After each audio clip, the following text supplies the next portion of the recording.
Welcome to Ghost of a Podcast. I'm your host, Jessica Lanyadoo. I'm an astrologer, psychic medium, and animal communicator, and I'm going to give you your weekly horoscope and no bullshit mystical advice for living your very best life. I know you love me and you know I love you. And that is why I wrote a book called Astrology for Real Relationships, Understanding You, Me, and How We All Get Along. And trust, this book is not just about long-term committed love relationships. It's broken into 3 sections. The first is about friendship and chosen family. The second is about the early stages of dating and hooking up. And then the third section is about long-term relationships. This book explores all the planets through all the signs.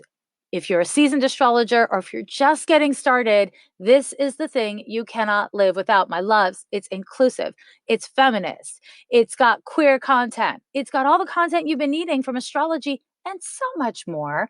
I hope you pick it up today. Pre-order it wherever books are sold. Also find links on lovelanyadoo.com. I have a really interesting question to share with you today, and it's from Jay. And she says, "Hi, Jessica. Thank you so much for sharing your knowledge and wisdom with us. You've helped grow me. I've got a heart that I believe in now, but I was unconscious for a long time and made a lot of humiliating mistakes in my life. At age 47, I'm starting over completely in building friendships, family, career, and finances. Is there hope for me reasonably soon, or do I remain at the mercy of karma? Big hugs, Jay." And she was born June 29th, 1972, 10:15 p.m. in Oklahoma City, Oklahoma. So this is a really great question, Jay. I'll get into my response for you really specifically based on your birth chart in just one moment. But I want to say it is never too late to make amends. It is never too late to grow and change. And, I know people say people don't change, people don't change. Yeah, people do change when they do the work. People do change when we try. It is hard to change. If it wasn't hard to change, the world would be full of healthy people and therapists would be like, why can't I find any clients? Nobody has trauma. But that's not the world we live in, right? The reality is when we have habits around how we see the world, around how we talk to ourselves, around how we treat others, around the choices we make, when those habits are based in fear or cruelty or punishment towards others, when any of that shit is true, it takes a massive amount of work and sacrifice to make real and lasting change. And that happens slowly over time. Just because it's slow doesn't mean you shouldn't do it. Just because it's not perfect doesn't mean you shouldn't do it. But it is a slow and imperfect process, this process of healing and living up to your own potential. So I really want to congratulate you, Jay, for even trying. And it sounds like you've made some major changes. And it sounds like you've really figured out what kind of person you want to be. And even though, yes, you're at age 47, you are not at age 27, I want to say, I don't think you're behind schedule. I think that you're exactly where you need to be at this time. We can look back at life and be like, shoulda, woulda, coulda. But the reality is, here you are now. And if you spend too much energy lamenting what once was, or worrying about what kind of rewards you're going to get tomorrow, you're going to be in a bit of trouble. The other thing that I want to say that is really important is that life is not symmetrical. I'm not going to claim that I understand the laws of karma. That's some big, action reward system. That said, life is not symmetrical. When you do the right thing, that does not mean good things come for you. When you do the wrong thing, that does not mean you are punished. Just look around and we see evidence of all of that. When you do the right thing, when you act in accordance with your values and your beliefs and your convictions, your primary reward is self-respect. Your primary reward is being able to live in your own skin. And hey, if you also get lovely friends and money and stability and health, then gravy and ice cream and cake for everyone. You know what I mean? I don't know if you like gravy and ice cream and cake, but you get where I'm going with this. That is just like extra on the side. When you ask, is there hope for me reasonably soon? I'm not positive if what you're asking is, Will my life come together in a way that I really, really want it to quickly because I've changed my approach and my attitudes? And, I'm going to unpack your birth chart and what's happening now in a moment to give you a really much more specific and personalized answer. But in general, I want to say that that's a tricky way to approach things. Being in uncertainty, being in the pain of the mistakes you've made is really difficult. And it's especially difficult to act with integrity and kindness and empathy when you're scared, when you're insecure, when you have shame. And so I want to encourage you to know that one of the primary things to work on alongside everything else you're working on in your life is looking at your relationship to shame, looking at your relationship to fear, and making sure that you don't allow those feelings to entitle you to act out against yourself, your circumstances, or others, because that is simply a projection of difficult feelings. And that projection actually just is a boomerang. It's really just a boomerang. We want to be able to transform our feelings, to honor the fact that the human condition is a messy condition. And sometimes each and every human feels shitty. There is no one amongst us that has not had fucked up attitudes, done terrible things. There is no one amongst us who hasn't made mistakes. Now, some of our mistakes are much more egregious than others. Not all mistakes are created equally. We can all agree on that. But if you are working to make amends, that is a fucking beautiful thing. It is a beautiful thing. And even if you don't get clear results or payback right away, keep up with it. Keep doing it. And that brings me to your birth chart, Jay, because there's a lot going on for you right now. So in 2018, you experienced a transit Saturn opposition to the sun. And I can't help but wonder if that had a meaningful impact on your desire to truly change. This is a transit that happens once every 29 years. And what happens when this transit occurs is a serious confrontation with the self. It is a serious confrontation with who am I and what is the value of this? How is it working for me? It's a deep transit. If it triggered within you the desire to make major changes, that is a beautiful thing. If you found that you were acting out and that's what triggered you, that is also a damn beautiful thing. Now, in 2019, and here, we are in 2019, you've been going through a bunch of transits. You've had Pluto forming a sextile to your midheaven at 22 degrees of Scorpio. You've had Uranus forming a trine to Jupiter at almost 3 degrees of Capricorn. You've also had Uranus forming a square to your Mars at 1 degree of Leo and Mercury at 2 degrees of Leo. Also, Uranus has been forming a square to your ascendant at 2 degrees of Aquarius. What this all translates to is the energy has been there, both aggressively and upsettingly, but also quite supportively to get you to change and to change how you process information, to change how you act and your relationship to your ego. It's been there to help you change your conscious objectives and your ambition for yourself in the world, and also how you present and embody your truth. This has been a really transformative time for you. You're going to look back at this period of your life and really be quite impressed, I imagine, with all the things you're working towards.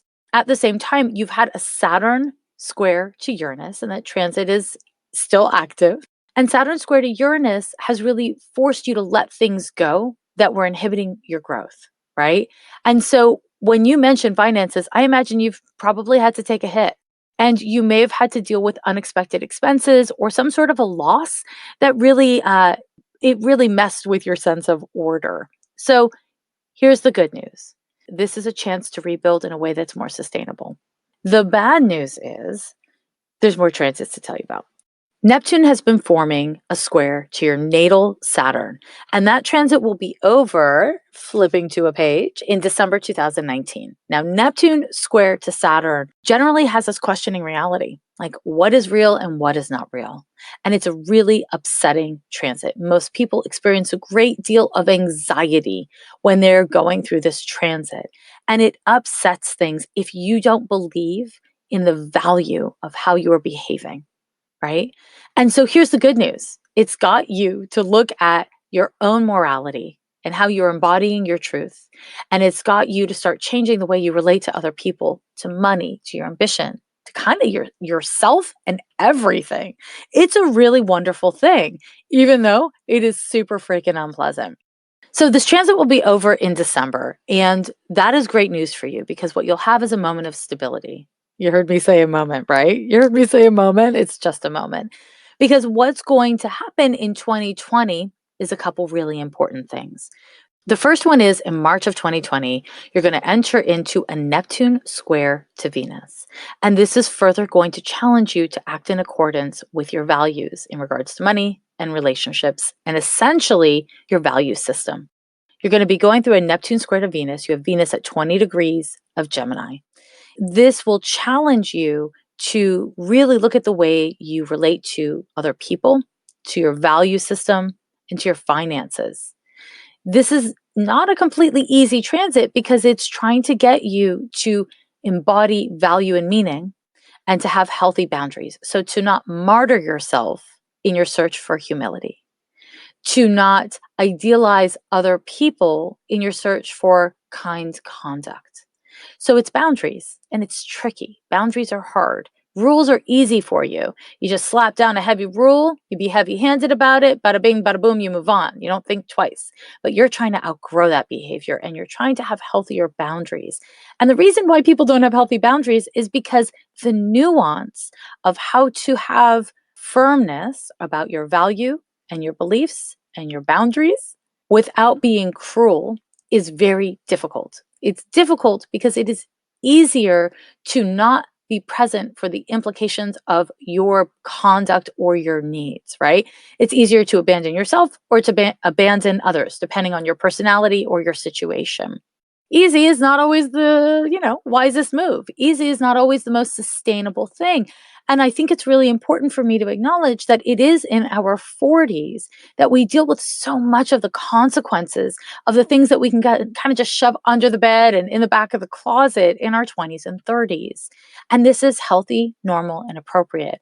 And it's part of why astrology is so damn helpful because it allows us to see the interconnectedness of our own growth. And it allows us time to heal. So you don't need to have it all worked out in your 20s and 30s. But man, wouldn't that have been easier, theoretically speaking?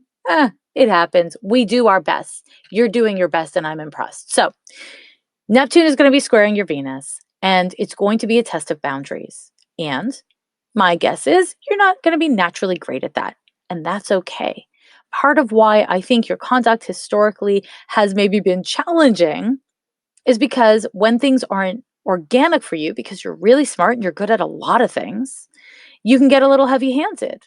And so this is going to test your ability to be flexible and vulnerable and present without sacrificing yourself, without sacrificing others.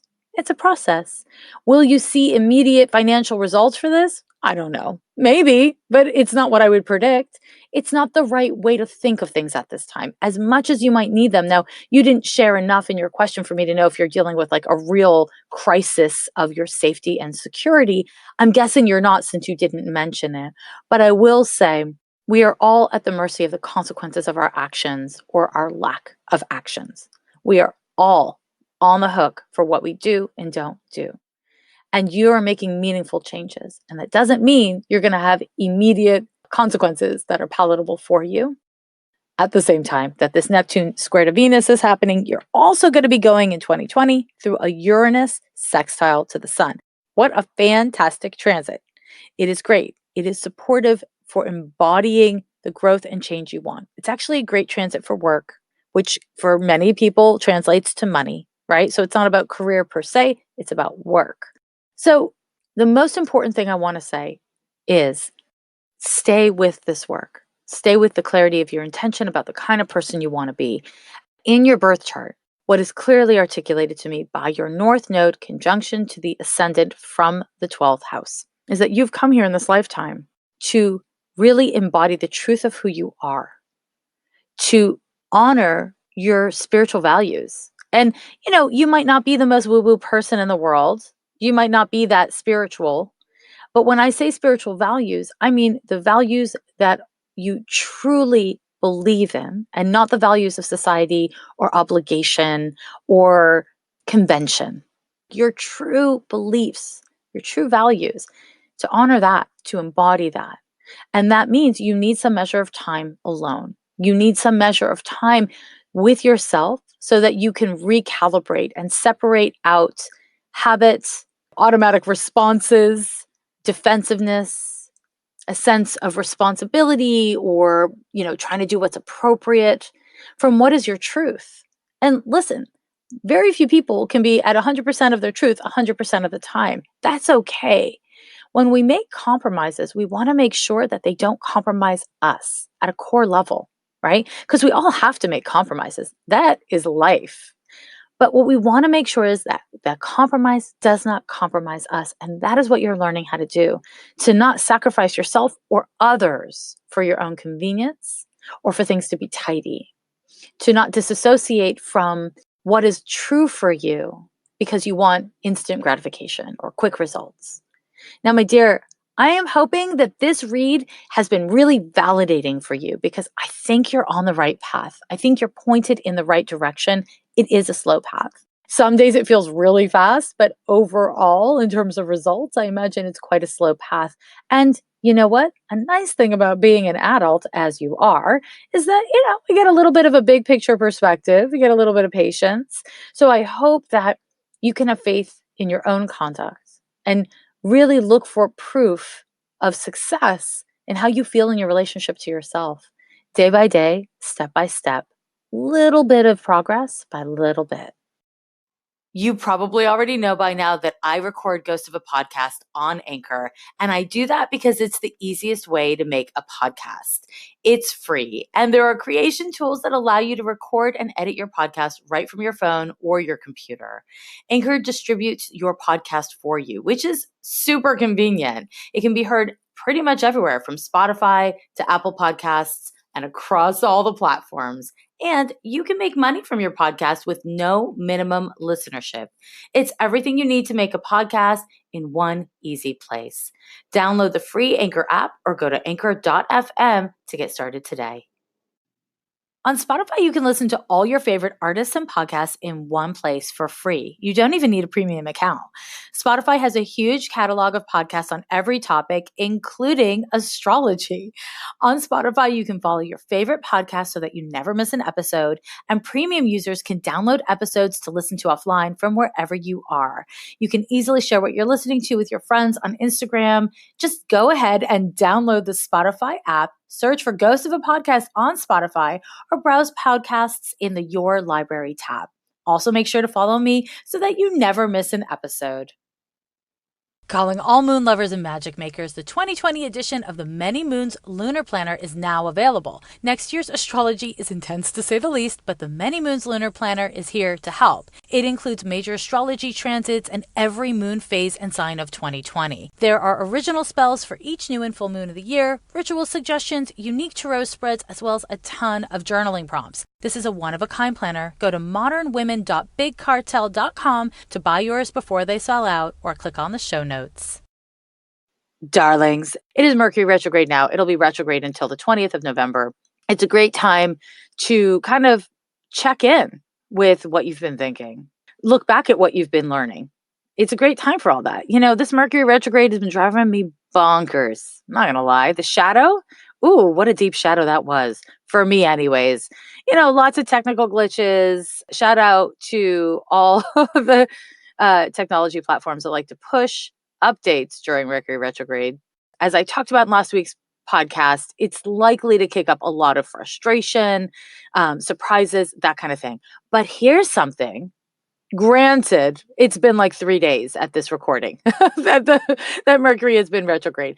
But I have been using this retrograde as a way to follow up on past projects, follow up with people that I've fallen out of touch with, and do more research and investigation. And it's really working. It's a really constructive use of this retrograde for me. So I don't know. Why don't you try it? Try using the information that you have and do not use it to freak yourself out.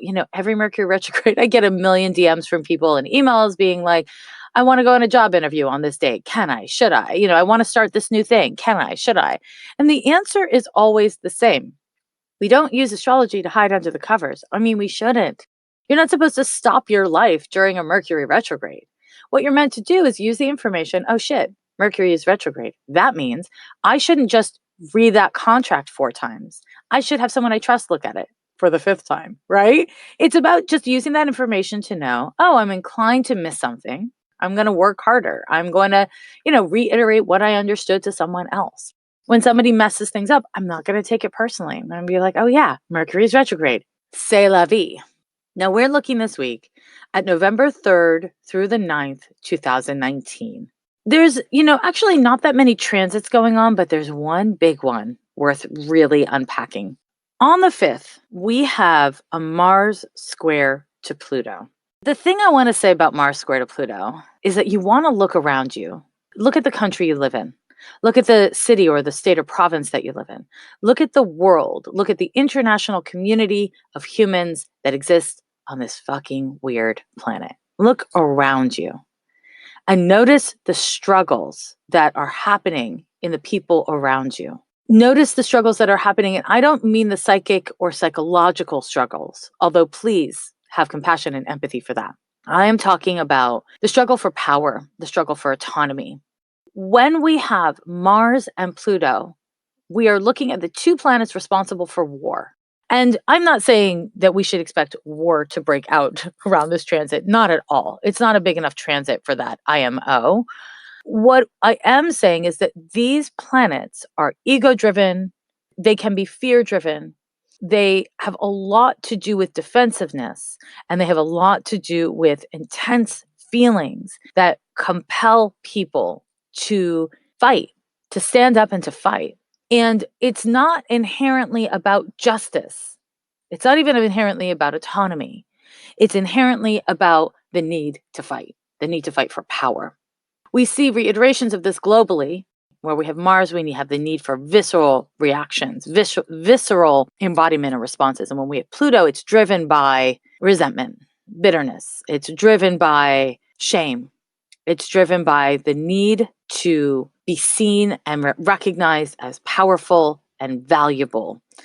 I think that this is going to be an important day around this day. So we're going to feel the transit for a couple days leading up and a couple days after the 5th, but it's exact on the 5th.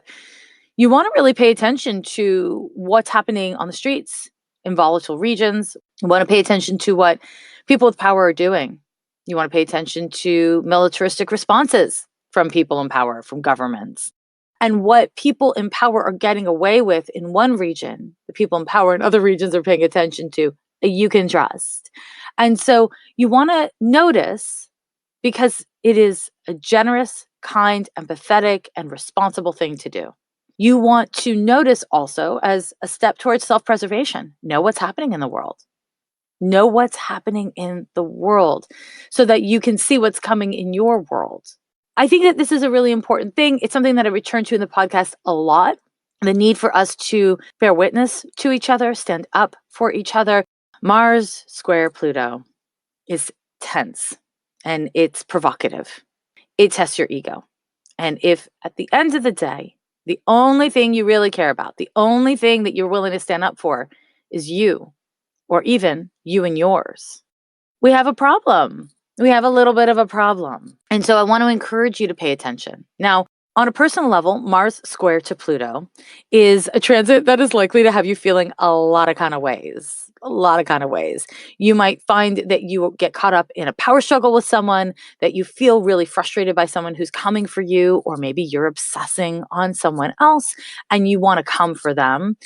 Acting out of a place of vengefulness, acting out of resentments, acting from a place of bitterness will backfire on you. Pluto impacts us like a boomerang. So you want to be really careful around this transit, because what you put out there, you cannot take back. What you put out there will have consequences. That counts for being an active dick to other people, but it also is true in regards to if someone's a dick to you and you shut up and you take it, you don't stand up for yourself, that will have consequences too. It is not a good time to pick beef with someone unless you are willing to deal with some long-term beef. Friends, listen up. Pick your beef wisely. We got to do what's right because it's right and not because we think we'll get good results. That said, shoving your truth down someone else's throat doesn't make sense either. Fighting battles that are just for the fact of fighting the battle doesn't make sense either. This is a time to look for allies, look for support, look for helpers. How you experience and express anger is likely to get triggered around this time. How other people experience and express anger is likely to be triggered around this time. People are going to feel entitled. I want to encourage you to pay attention to what people are showing you of themselves, to pay attention to how you relate to irritability, agitation, resentment, to take responsibility for what you do in response to your feelings, but don't repress your feelings and don't overindulge your feelings. So that's tricky. How do you do that? One way to do it is to really give yourself permission to outlet those feelings. Mars requires a body release. And that's why it's kind of related to like warring. So the ways that Mars does a body release is through sexual acts. So obviously consensual, healthy sexual acts, please and thank you. Through dancing, through running, breaking a sweat, that kind of stuff. So if you're at work and you're having a damn day and you're dealing with someone annoying, go to the stairs and like run up and down the stairs if you have that ability and capacity, just to like get some of the energy off so you don't act out. Instead, you act with intention. That's the goal here. That's the goal. Now, on the 8th, we have a sun trine to Neptune and a sun sextile to Saturn. These are two really lovely constructive transits. You might find that you don't notice those positive transits, as I'm always saying, because they're not kicking your ass. But these transits represent a time where your empathy and your sense of direction are connected. And so this is lovely. This is what I love. This is what I want for all of us all the damn time. Your sense of creativity and your sense of planning are connected. There's a flow with all of those things. And so regardless of what happens around that 5th transit, this is a good time to really look at, okay, do I need to apologize? Do I need to like reach out to someone who I saw something shitty happen to and be like, hey, sorry, I didn't stand up for you. Or I want to tell you I'm a witness to that and it wasn't my place to get involved, but I saw that and I'm sorry you went through that. What is it that you got to do? Do you just need to forgive yourself? This is a great time for practical embodied forgiveness. It's a good time for living an amends if that's what you need to do. The positive thing of Saturn is responsibility and humility, right? And so when we have a lovely transit like the sun sextile to Saturn, we have the potential for humility, positivity. These are things we need. These are things we need and we want, my friends. And that brings us to the 9th. And there's a lovely overlap of one day on the 8th of these 3 transits. So the 3rd of which is a Mercury sextile to Pluto. And this is just great for figuring things out. It's great for making connections and understanding things. Now, of course, Mercury is retrograding into that sextile. So it's unlikely that you're going to figure out something of your future. It's more likely that you'll figure out something of your past, that you'll have some sort of insight into something that's already started. So it doesn't have to be like 10 years ago. It can just be like, you've been working on a project for the last 4 months and now something has clicked for you. Or you found a missing invoice that you thought you sent and you actually didn't, or whatever, right? This is a time for figuring things out, making connections. That's pretty freaking lovely. It's also a really good time for having conversations that need to be had. So, do a thing if you need to do a thing. If you can wait until the 9th or the 10th instead of doing it on the 7th or the 8th, that would be wise because that Mars square Pluto, not great. Not great for that. You're more likely to get dramatic or defensive results from conversations. If you have to process, especially if you have to process with a person that you don't trust, which I think is ill-advised to begin with, but if you have to process with somebody, I would say the 3rd through up to the 7th, the 6th or 7th would be a great time to avoid processing if you can. So that's your horoscope for the week. And if you are interested in more tips and tricks and tools, I have them and I have them in lots of places. You can start following me and supporting my work on Patreon and get exclusive video content. That's right, I said video content. A little something I like to call the Healing Helper series. It's just got some witch tips, some lessons, some practical know-how from, kind of your practical astro bestie. Follow me on Instagram, on Twitter, at Jessica Lanyadoo. Please and thank you. Subscribe to my podcast. If you haven't already given it 5 stars, please do that. Do that.